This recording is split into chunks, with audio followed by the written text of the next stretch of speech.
So, how good are your powers of observation? I'm Christy Birchville, and we are starting a new series today. We are going to be going through the book of Luke. I titled this series Observations from the Doctor. So, Luke was a doctor, and we're going to come to understand this book a little bit better. I really was just looking at the first 4 verses today. It's kind of his introduction, and it gives me a chance to kind of tell you a little bit about this book. But Luke 1:4 says, so that you may know the certainty of the things you have been taught. He's explaining why he wrote the book.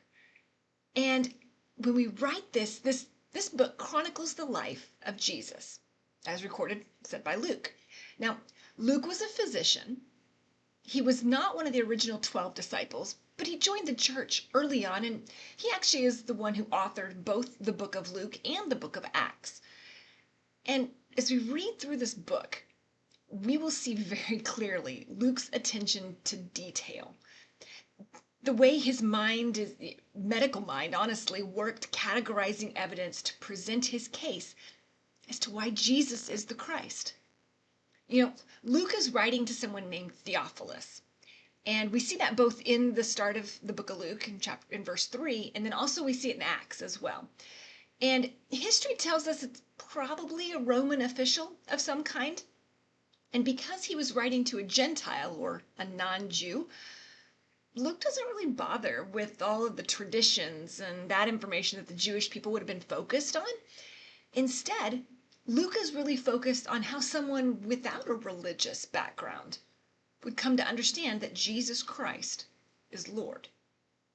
You see, Luke's scientific background and study and kind of his focus on that would have meant he spent years poring over all the factual evidence of Jesus Christ, probably including the court reports for the various things that came up, other documents, eyewitness accounts, interviews.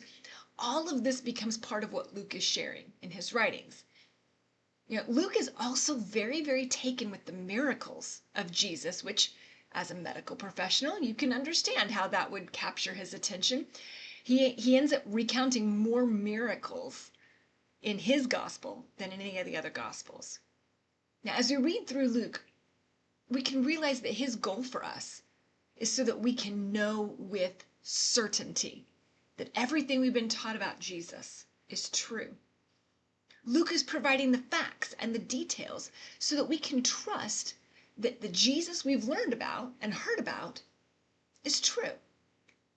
Now, as we go through these next several days, the goal is to focus on how understanding the truth of who Jesus is impacts our daily life. How are we to act and respond differently because we know and understand that truth? Jesus Christ is real. He's God, and he truly did everything that people said he did. Luke is going to take us on that journey. I'm excited for you to join with us as we go through this book. Make sure you subscribe so that way you can enjoy that with us every single day. And I will see you tomorrow. Thanks.